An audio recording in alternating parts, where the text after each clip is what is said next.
Welcome to KPIS. My name is Manikanta. నిరంతర సాధన ప్రోగ్రాంలో భాగంగా ఈరోజు మనం ఒక టాపిక్ గురించి డిస్కస్ చేసుకుందాం. సో ఈరోజు టాపిక్ ఏంటంటే మేజర్గా ఎస్ఏ గురించి డిస్కస్ చేసుకుందాం. సో ఈ టైప్ ఆఫ్ ఎస్ఏ ఇస్తే ఏ విధంగా అప్రోచ్ అవ్వాలి అనే అంశం గురించి మనం ఈరోజు డిస్కస్ చేసుకుందాం. సో ఎస్ఏ ఏ విధంగా అడగచ్చు అంటే 2047 వికసిత్ భారత్ చేరుకునే సమయంలో భారతదేశ ఆర్థిక వ్యవస్థ $55 ట్రిలియన్ ఎకానమీగా మారుతుందనేసి చీఫ్ ఎకనామిక్ అడ్వైజర్ గారు చెప్పడం జరిగింది. ఈవెన్ చాలా వరకు ఇంటర్నేషనల్ ఆర్గనైజేషన్స్ కూడా ఇండియన్ ఎకానమీ అనేది $15 ట్రిలియన్ ఎకానమీగా మారుతుందనేసి చెప్పడం జరిగింది 2047-50కి. సో ఈ కాంటెక్స్లో $55 ట్రిలియన్ ఎకానమీగా ఇండియా ఏర్పడడానికి ఏ విధమైనటువంటి అంశాలు దోహదపడతాయి? సో ఇది ఒక మిత్తా లేకపోతే రియాలిటీనా? ఇఫ్ ఇన్ కేస్ రియాలిటీ అయితే ఏ విధమైనటువంటి అంశాలు దోహదపడతాయి? ఇఫ్ ఇన్ కేస్ మిథ్య లేదంటే మిత్ అయితే ఏ విధమైనటువంటి అంశాలు అవరోధాలుగా ఉన్నాయి? ఇటువంటి అన్ని అంశాలను మనం డిస్కస్ చేసుకుంటాం. అదేవిధంగా రీసెంట్గా WTO వరల్డ్ ట్రేడ్ ఆర్గనైజేషన్ 2036కి తెలంగాణ ఆర్థిక వ్యవస్థ $1 ట్రిలియన్ ఎకానమీగా మారుతుందనేసి చెప్పడం జరిగింది. సో ఈ కాంటెక్స్ట్లో $1 ట్రిలియన్ ఎకానమీగా తెలంగాణ ఏ విధంగా మారుతుంది అనే అంశం గురించి కూడా ఎస్ఏ అడగడానికి స్కోప్ ఉంది.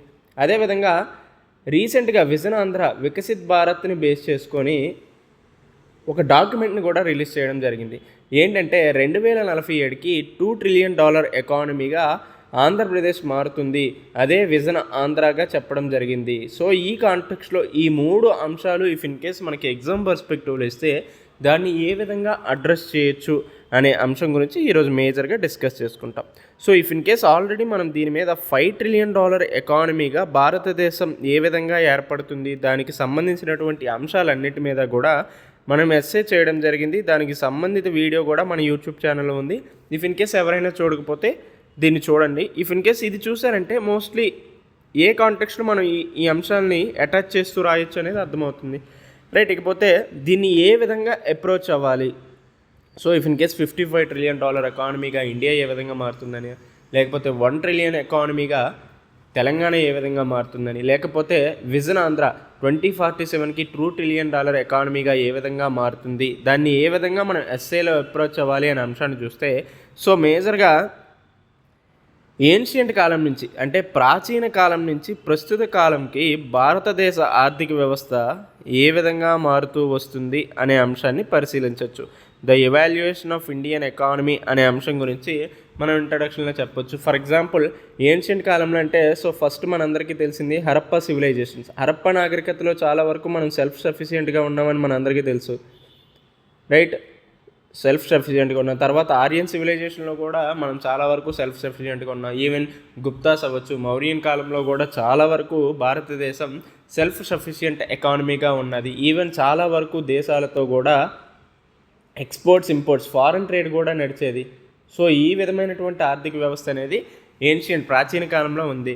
అయితే క్రమక్రమంగా మిడేవల్ టైంకి వచ్చేసరికి ప్రపంచ ఆర్థిక వ్యవస్థలో చాలా వరకు భారతదేశం వాటా పెరిగింది. ఫర్ ఎగ్జాంపుల్ 17 to 22% ప్రపంచ ఆర్థిక వ్యవస్థలో భారతదేశం వాటా ఉందంటేనే మన యొక్క ఆర్థిక వ్యవస్థ ఆ కాలంలో ఏ విధంగా ఉందో అర్థం చేసుకోవచ్చు. దీనికి ఎగ్జాంపుల్గా మనం ఢిల్లీ సల్తనేట్స్ అవ్వచ్చు, లేకపోతే మొఘల్ ఎంపరరు, రైట్? అదేవిధంగా విజయనగర ఎంపైర్ని కూడా మనం కోట్ చేయొచ్చు ఈ మిడేవల్ అంశాల గురించి.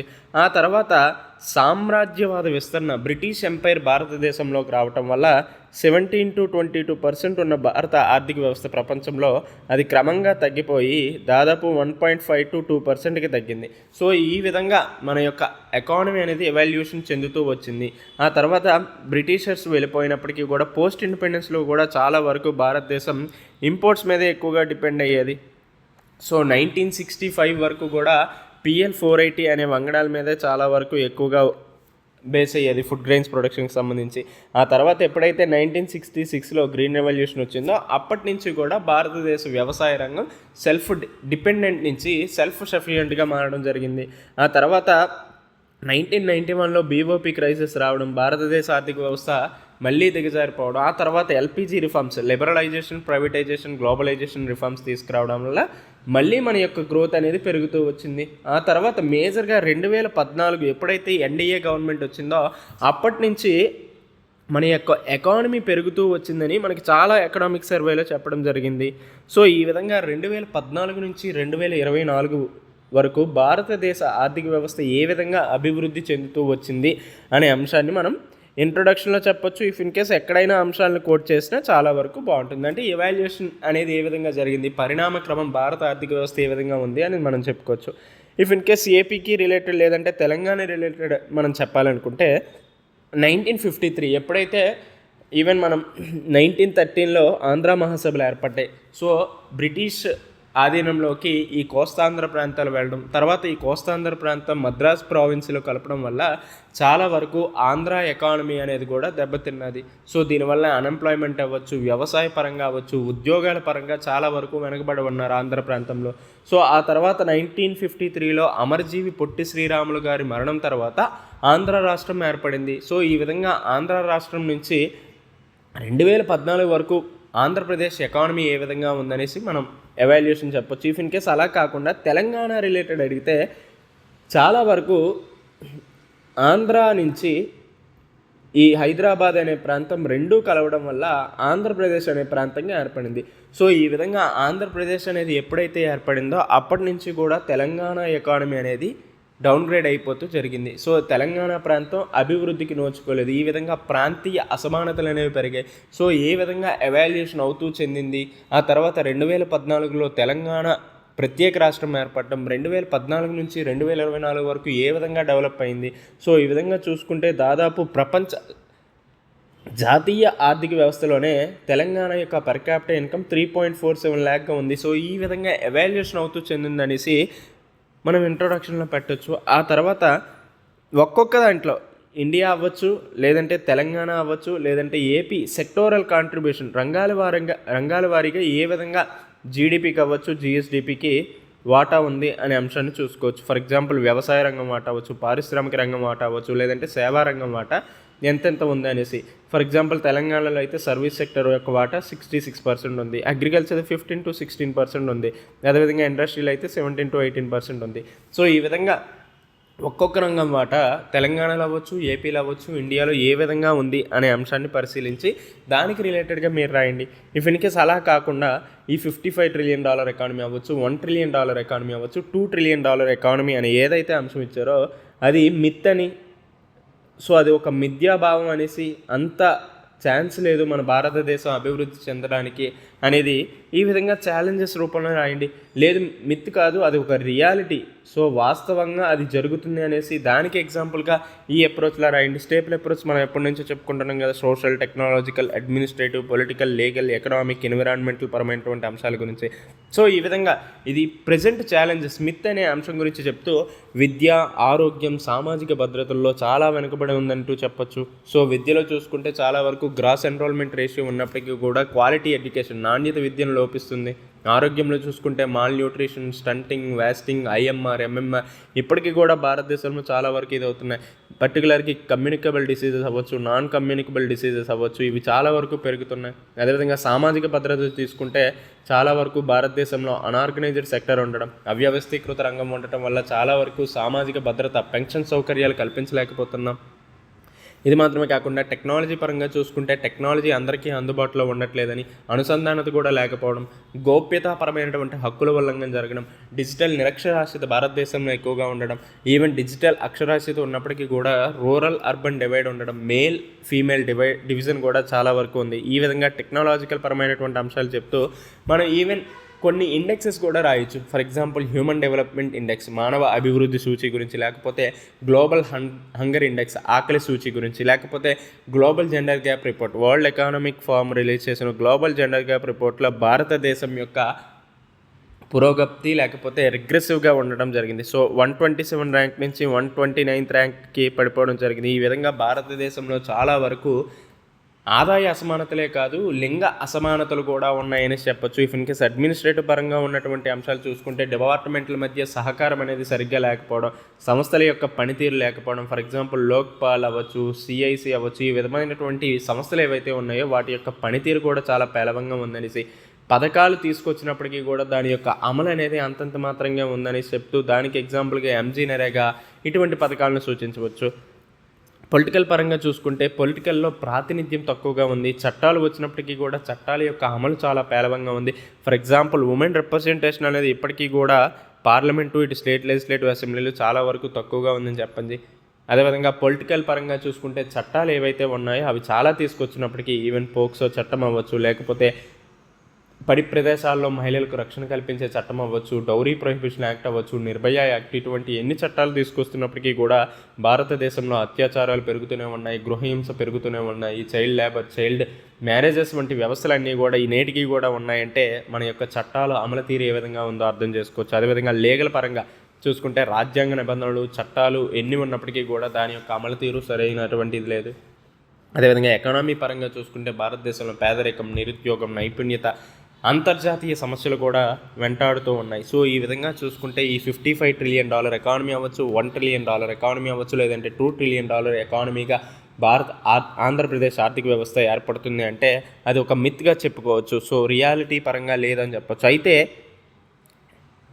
అది మిత్ కాదు, అది రియాలిటీ, వాస్తవమైనటువంటి అంశమే. ఇది ఖచ్చితంగా మనం సాధించవచ్చు అని చెప్పాలి అంటే ఇప్పటి వరకు ఏవైతే స్టేపుల్ అప్రోచ్ని మనం సూచించామో ఆ స్టేపుల్ అప్రోచ్ని రిలేటెడ్గా చేసుకుని మనం ఇది చేయొచ్చు. ఫర్ ఎగ్జాంపుల్ విద్యాపరంగా చూసుకుంటే ఇండిపెండెన్స్ టైంలో అక్షరాస్యత అనేది 18% ఉంది. సో ప్రజెంట్ అక్షరాస్యత అనేది 74%కి పెరిగింది.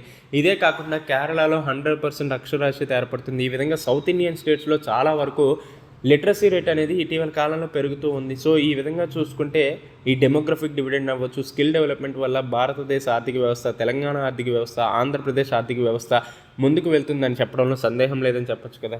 అదేవిధంగా సెక్టోరల్ కాంట్రిబ్యూషన్ చూసుకున్నా చాలా వరకు అప్పటికిలో వ్యవసాయం మీద ఆధారపడే వాళ్ళు ఇప్పుడు వ్యవసాయం నుంచి క్రమక్రమంగా సెక్టార్కి ట్రాన్స్ఫర్ అవ్వడం జరుగుతుంది. ఇండస్ట్రియల్ సెక్టార్ అవ్వచ్చు, లేదంటే సర్వీస్ సెక్టార్ యొక్క గ్రోత్ పెరగడం వల్ల కూడా చాలా వరకు ఎకానమీ అనేది వేగం పెరుగుతుంది. అదేవిధంగా ఇఫ్ ఇన్ కేస్ 1947 నుంచి 2024 వరకు వచ్చినటువంటి అవుట్కమ్స్, రిజల్ట్స్ ఏవైతే ఉన్నాయో వాటి గురించి కూడా చెప్పొచ్చు. ఫర్ ఎగ్జాంపుల్ గ్రీన్ రెవల్యూషన్ వల్ల డిపెండెంట్గా ఉండే వాళ్ళము సెల్ఫ్ సఫిషియెంట్గా మారడమే కాకుండా ఎక్స్పోర్ట్స్ కూడా చేయగలుగుతున్నాం ఫుడ్ గ్రెయిన్ ప్రొడక్షన్స్లో, రైట్. ఆహార ధాన్యాల ఉత్పత్తిని చేయడమే కాకుండా ఆహార ధాన్యాలను ఎగుమతి కూడా చేసే స్థాయికి వచ్చామని చెప్పచ్చు.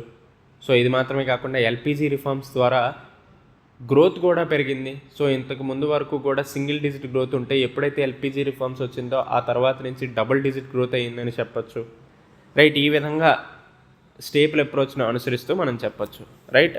అదేవిధంగా ఇఫ్ ఇన్ కేస్ ఇంకా కొన్ని అంశాలను కోట్ చేయాలంటే ఇక్కడ పర్చేసింగ్ పవర్ ప్యారిటీలో భారతదేశం 3వ స్థానంలో ఉందనేసి, యూనికార్న్లో కూడా స్టార్టప్స్ ఏర్పాటు చేసే అంశంలో యూనికార్న్ చూసుకుంటే భారతదేశం 3rd ప్లేస్లో ఉంది. అదేవిధంగా స్టాక్ మార్కెట్లో ఇటీవల హాంకాంగ్ దాటి 4th ప్లేస్లోకి రావడం. సో ఈ విధంగా చూసుకుంటే భారతదేశ ఆర్థిక వ్యవస్థ అవ్వచ్చు, తెలంగాణ ఎకానమీ అవ్వచ్చు, ఆంధ్రప్రదేశ్ ఎకానమీ ఈజీగా ఈ టార్గెట్స్ ఏవైతే ఉన్నాయో వాటిని అందుకోవచ్చు అని చెప్పచ్చు. ఇదే కాకుండా డెమోగ్రఫిక్ డివిడెండ్ కూడా భారతదేశంలో ఎక్కువగా ఉంది. సో ప్రాపర్గా స్కిల్స్ని అందించి క్యాపబిలిటీ అప్రోచ్ని ఫాలో అయ్యమంటే ఈజీగా మనం ఈ ఎకానమీని అందుకోవచ్చు అని చెప్పచ్చు.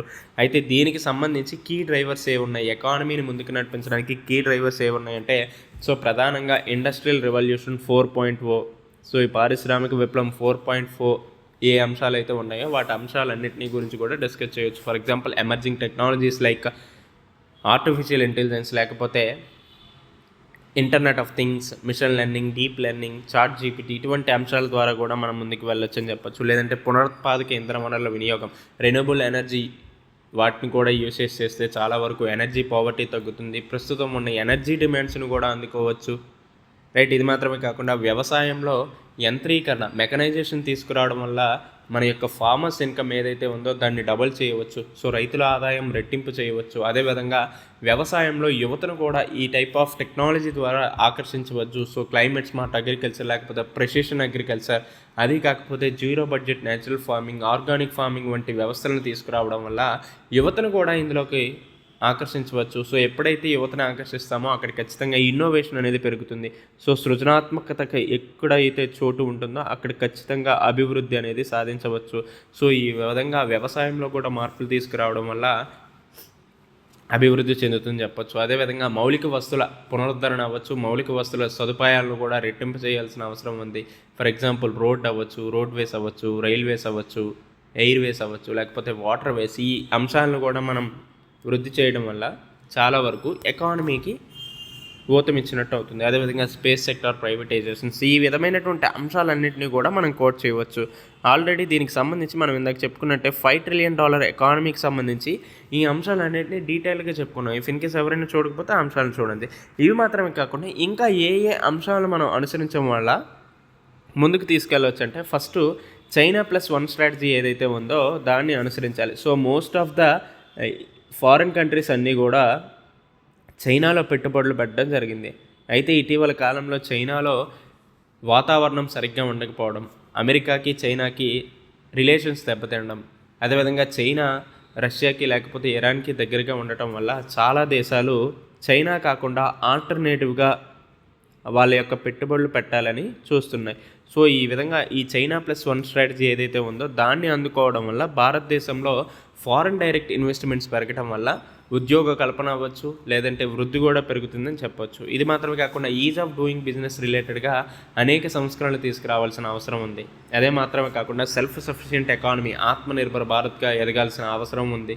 So most of the critical minerals అవ్వచ్చు, ఇటువంటి అన్ని అంశాల్లో కూడా మనం చాలా వరకు ఆధారపడుతున్నాం. ఈవెన్ సోలార్ ప్యానల్స్లో మనం సెల్ఫ్ సఫిషియెంట్గా అయినప్పటికీ కూడా సోలార్ ప్యానల్స్ రిలేటెడ్ ఏవైనా రా మెటీరియల్స్ కావాలంటే వాటన్నిటి మీద కూడా చైనా మీద డిపెండ్ అవుతున్నాం.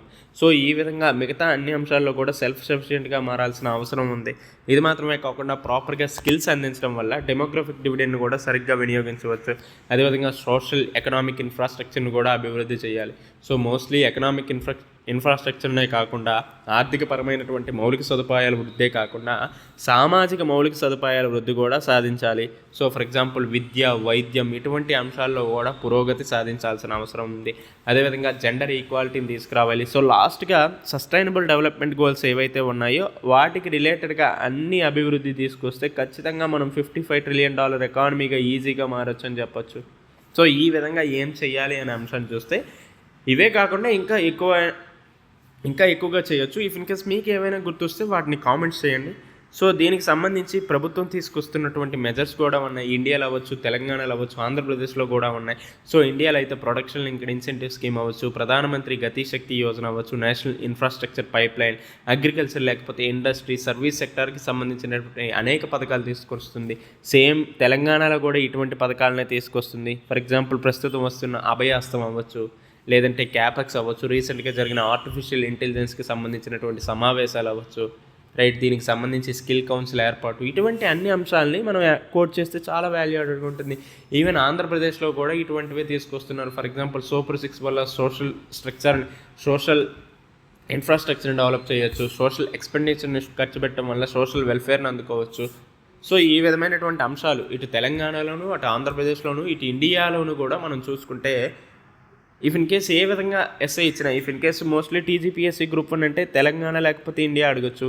If in case APPSC group 1 అయితే ఆంధ్రప్రదేశ్ విజన్ 247 గురించి అడగచ్చు. సో ఈ విధంగా అన్ని అంశాలను కూడా మనం ఇన్ డీటెయిల్గా చదువుకోవాల్సిన అవసరం ఉంది. సో ఈ విధంగా ఎస్ఐని అప్రోచ్ అయిన తర్వాత లాస్ట్గా కంక్లూజన్ ఏం రాస్తామంటే, $50 బిలియన్ ఎకానమీ ఏదైతే ఉందో దాన్ని మనం చాలా వరకు అందుకోవడానికి చాలా స్కోప్ ఉంది. ఇది మాత్రమే కాకుండా ఇండియా $55 ట్రిలియన్ ఎకానమీ కాకుండా ప్రపంచంలోనే నెంబర్ 1 ఎకానమీగా మారాల్సిన అవసరం ఉంది. దానికి సరిపడే వనరులు కూడా మన దగ్గర ఉన్నాయి. సో మానవ వనరులు అవ్వచ్చు, సృజనాత్మకత, ఇన్నోవేషన్ అవ్వచ్చు, ఇటువంటి అన్ని సౌకర్యాలు కూడా భారతదేశంలో ఉంది. సో మనం ఎప్పుడు కూడా వరల్డ్ నెంబర్ 1గా మారాల్సిన అవసరం ఉంది. మారడానికి చాలా వరకు స్కోప్ కూడా ఉందనేసి మనం కంక్లూజన్ చేయవచ్చు. అలా కాకపోతే మనం ఇంతకుముందు డిపెండెంట్గా ఉన్నాం, ఇప్పుడు సెల్ఫ్ సఫిషియెంట్గా కొన్ని అంశాల్లో మారాం. అదేవిధంగా సెల్ఫ్ సఫిషియెంట్గా ఉంటూనే కొన్నింటిలో ఎక్స్పోర్ట్స్ కూడా చేస్తున్నాం. సో ఈ విధంగా కొన్నింటిలోనే సెల్ఫ్ సఫిషియెంట్గా ఉన్నాం కదా. సో మిగతా ఏవైతే అంశాల్లో డిపెండెంట్గా ఉన్నామో ఆ అంశాల్లో కూడా సెల్ఫ్ సఫిషియెంట్గా మారాల్సిన అవసరం ఉంది అని చెప్తూ మనం ఎండ్ చేస్తే చాలా వరకు వాల్యూ యాడెడ్గా ఉంటుంది. ఐ హోప్ మీ అందరికీ ఈ అంశం గురించి అర్థమైంది అనుకుంటున్నా. సో ఇఫ్ ఇన్ కేస్ ఇంకా ఏ అంశాలు ఇందులో కవర్ చేయాలి అనే డౌట్ ఉంటే మీరు $5 ట్రిలియన్ ఎకానమీకి సంబంధించి ఆల్రెడీ ఒక ఎస్సే చేయడం జరిగింది. ఆ ఎస్సేలో ఇన్ డీటెయిల్గా చెప్పడం కూడా జరిగింది. సో ఇఫ్ ఇన్ కేస్ ఎవరైనా చూడాలి అనుకుంటే ఆ అంశాన్ని చూడండి, మీకు పూర్తిగా అర్థమవుతుంది. ఐ హోప్ మీ అందరికీ అర్థమైంది అనుకుంటున్నా. సో మళ్ళీ రేపు ఇదే సమయానికి ఇంకొక అంశంతో కలుసుకుందాం. Until then take care, bye.